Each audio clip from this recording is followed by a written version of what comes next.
오늘 저에게 주시는 하나님의 말씀은 열왕기상 7장 8장 말씀입니다.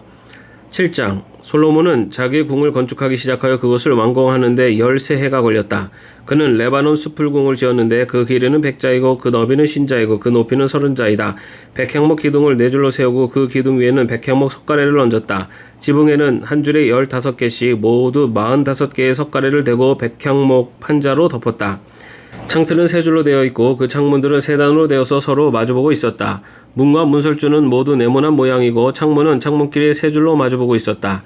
그는 기둥들을 나란히 세워 주랑을 만들었다. 그것은 길이가 50자이고 너비가 30자인 벽이 없는 복도였다. 주랑 앞에는 현관이 있고 현관 앞에 또 기둥들이 있고 그 기둥들 위에는 차양이 걸려 있었다. 또 그는 옥좌실 곧 재판정을 짓고 그 마루를 모두 100향목으로 깔았다. 자기가 있을 왕궁은 재판정 뒤에 있는 다른 뜰에 지었는데 그 건축 양식은 다른 건물들 건축 양식과 서로 비슷하였다. 또 솔로몬은 이것과 같은 궁전을 그가 결혼하여 아내로 맞아들인 바로의 딸에게도 지어주었다.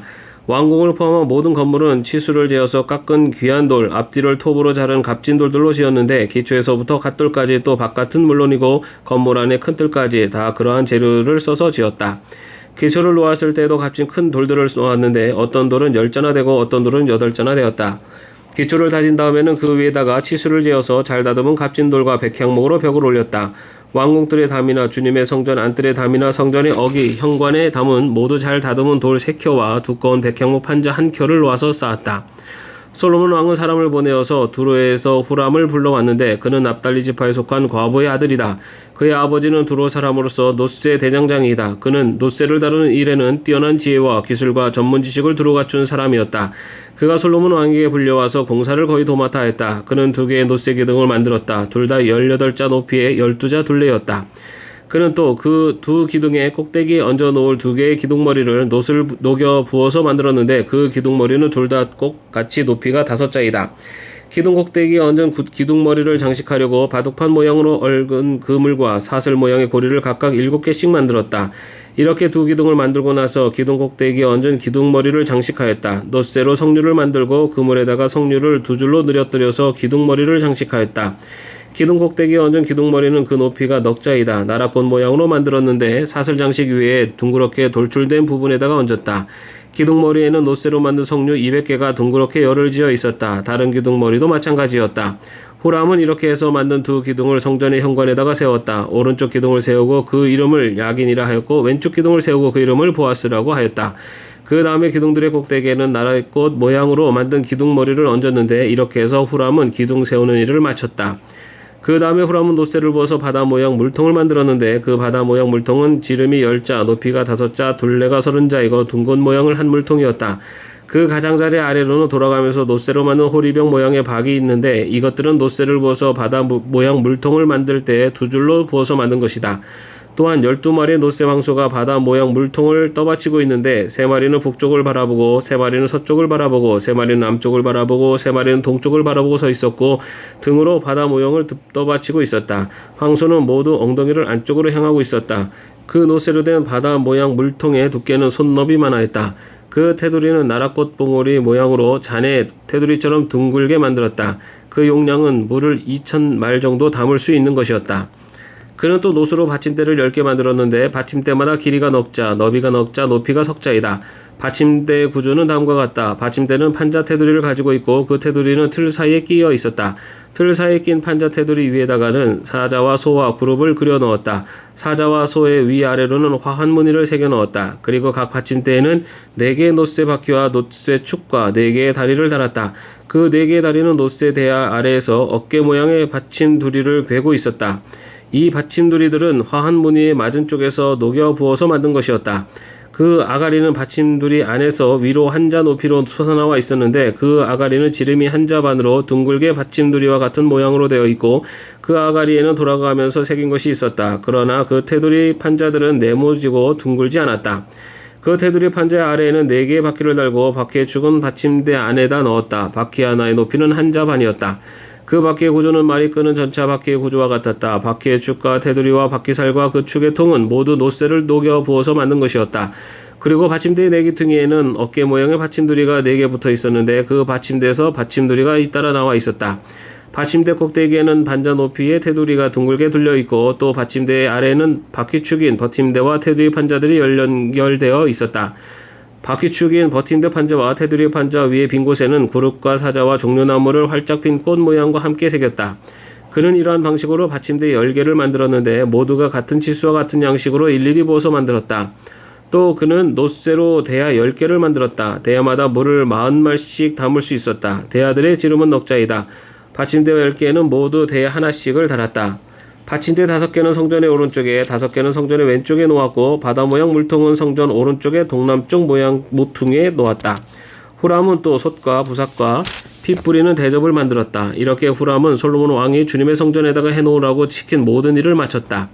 그가 만든 것들은 두 기둥과 그 두 기둥 꼭대기에 얹은 둥근 공 모양을 한 기둥머리 둘과 그 두 기둥 꼭대기에 있는 공 모양을 한 기둥머리에 씌운 그물 2개와 기둥 꼭대기에 있는 공 모양을 한 기둥머리에 씌운 각 그물에다가 2줄로 장식한 석류 400개와 또 받침대 10개와 받침대 위에 놓을 대야 10개와 바다 모양 물통 1개와 그 바다 모양 물통 아래 받쳐놓은 황소 모양 12개와 솥과 부삭과 피 뿌리는 대접들이다.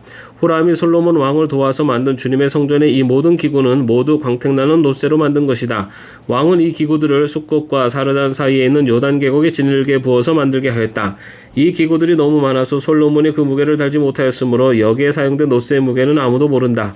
솔로몬은 또 주님의 성전 안에다가 둘 기구를 만들었는데 곧 금 제단과 빵을 늘 차려놓는 금으로 만든 상과 또 등잔대들 곧 지성소 앞에 오른쪽에 5 왼쪽에 5개씩 놓을 순금 등잔대들과 금으로 만든 꽃장식과 등잔과 부집게와 순금으로 된 잔과 심지 다듬는 집게와 피 뿌리는 대접과 향로와 불 옮기는 그릇과 내실 곧 지성소 문에 다는 금돌저기와 성전의 바깥 문에 다는 금돌저기들이다.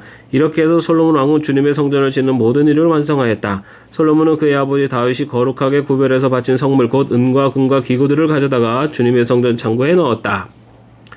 8장 솔로몬은 주님의 언약궤를 시온 곧 다윗성에서 성전으로 옮기려고 이스라엘 장로들과 이스라엘 자손의 각 가문의 대표인 온 지파의 지도자들을 예루살렘에 있는 자기 앞으로 불러 모았다.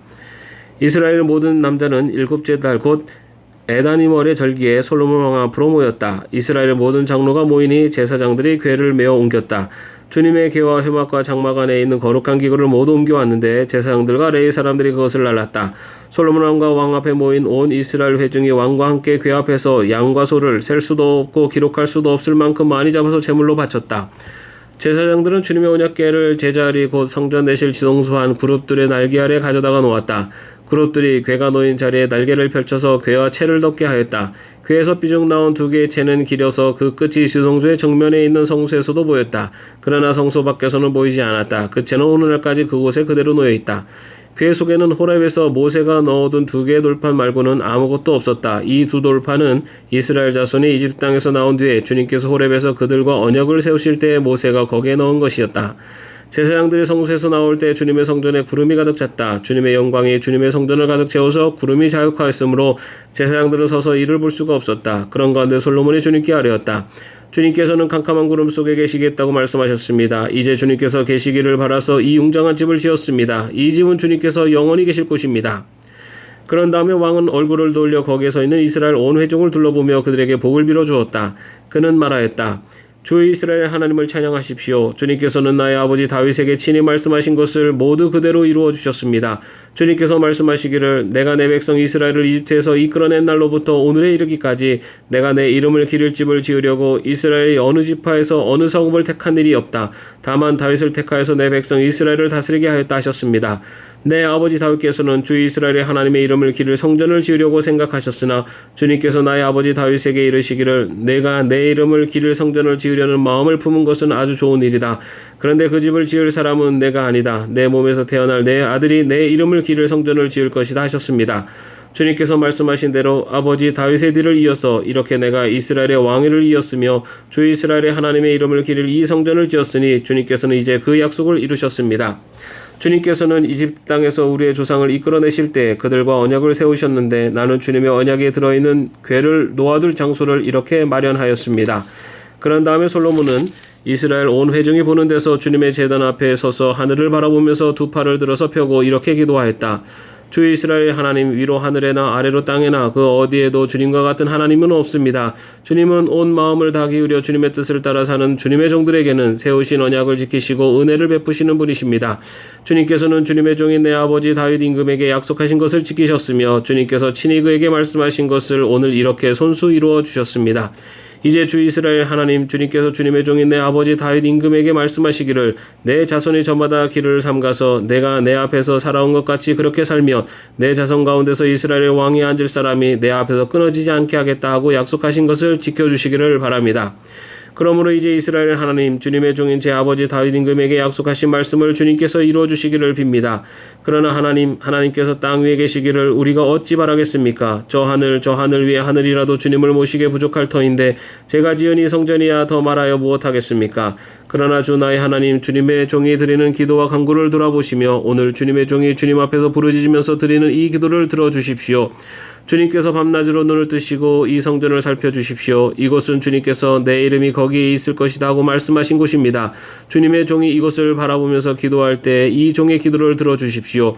그리고 주님의 종인 나와 주님의 백성 이스라엘이 이곳을 바라보며 기도할 때 그 기도를 들어주십시오.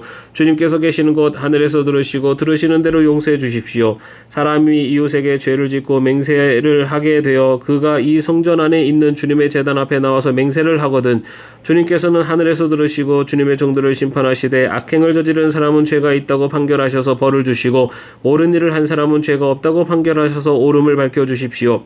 주님의 백성 이스라엘이 주님께 죄를 지어 적에게 패배하였다가도 그들이 뉘우치고 주님께로 돌아와서 주님의 이름을 인정하고 이 성전에서 주님께 빌며 간구하거든 주님께서는 하늘에서 들으시고 주님의 백성 이스라엘의 죄를 용서해 주십시오. 그리고 그들의 조상에게 주신 땅으로 그들을 다시 돌아오게 해주십시오.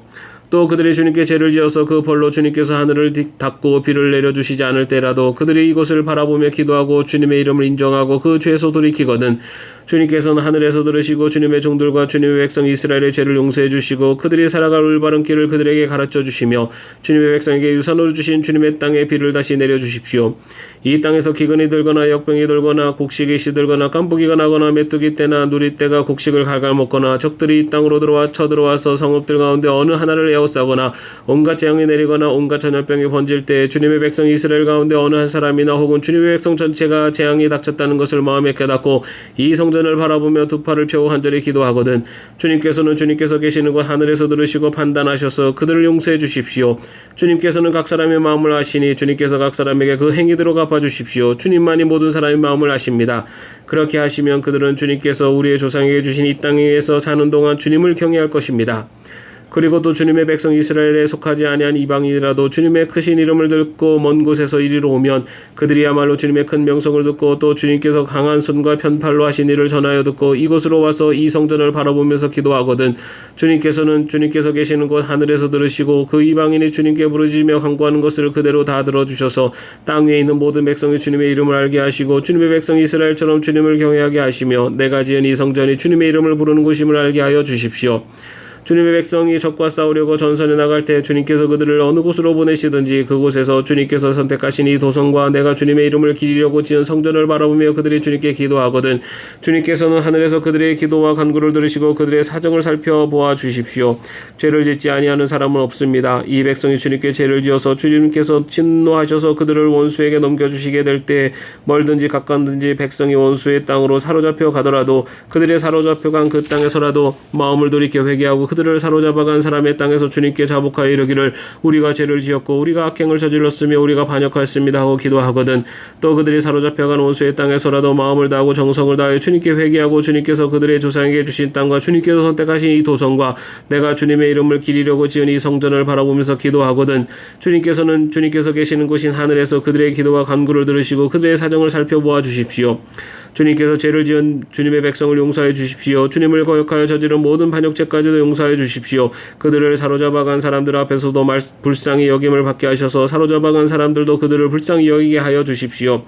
그들은 주님께서 새 영광로와 같은 이집트로부터 이끌어내신 주님의 백성이며 주님의 소유입니다. 종의 간구와 주님의 백성 이스라엘의 간구를 살펴보시고 부르짖을 때마다 응답해 주십시오.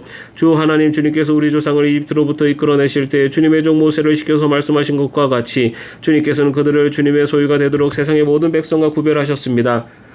솔로몬이 무릎을 꿇고서 하늘을 바라보며 두 손을 펴고 이렇게 간절히 기도를 드린 다음 주님의 제단 앞에서 일어나서 이스라엘 온 회중을 바라보며 큰 소리로 축복하여 주었다.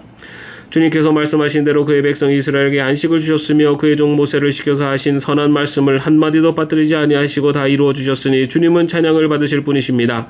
주 우리 하나님께서 우리의 조상과 함께 계시던 것과 같이 우리와도 함께 계시기를 바랍니다. 주님께서 우리를 버리지도 마시고 포기하지도 마시기를 바랍니다. 우리의 마음을 주님께 기울이게 하셔서 주님께서 지시하신 그 길을 걷게 하시며 주님께서 우리 조상에게 내리신 계명과 법도와 율례를 지키게 하여 주시기를 바랍니다. 오늘 주님 앞에 드린 이 간구와 기도를 주 우리 하나님께서 낮이나 밤이나 늘 기억해 주시기를 바랍니다. 하나님께서 주님의 종과 주님의 백성 이스라엘에게 날마다 그 형편에 맞게 자비를 베풀어 주시기를 바랍니다. 그렇게 해서 세상의 모든 백성이 주님만이 하나님이시고 다른 신은 없다는 것을 알게 되기를 바랍니다. 그러므로 그의 백성인 여러분도 주 우리 하나님과 한 마음이 되어서 오늘과 같이 주님의 법대로 걸으며 주님의 계명을 지키기를 바랍니다. 이렇게 한 다음에 왕 및 왕과 함께 있는 모든 이스라엘 사람이 주님 앞에 제사를 드렸다. 솔로몬은 화목제를 드렸는데 그가 주님의 제사에 드린 것은 소가 22,000마리이고 양이 12만 마리였다. 이와 같이 해서 왕과 이스라엘의 모든 백성이 주님의 성전을 봉헌하였다. 그리고 바로 그날 왕은 주님 앞에 있는 놋제단이 번제물과 곡식제물과 화목제물의 기름기를 담기는 너무 작았으므로 주님의 성전 앞들 한가운데를 거룩하게 구별하고 거기에서 번제물과 곡식예물과 화목제의 기름기를 드렸다. 그때 솔로몬이 이렇게 절기를 지켰는데 하맛 어기에서부터 이집트 적경을 흐르는 강에 이르는 넓은 지역에 사는 큰 회중인 온 이스라엘이 그와 함께 주 우리 하나님 앞에서 이레 동안을 2번씩 10나흘 동안 절기를 지켰다. 둘째 이레가 끝나고 여덟째 되는 날에 그가 백성을 돌려보내니 그들은 왕에게 복을 빌고 주님께서 그의 종 다윗과 그 백성 이스라엘에게 베푸신 온갖 은혜 때문에 진심으로 기뻐하며 흐뭇한 마음으로 각자 자기의 집으로 돌아갔다. 아멘. 오늘도 평안한 하루 되시기를 바랍니다.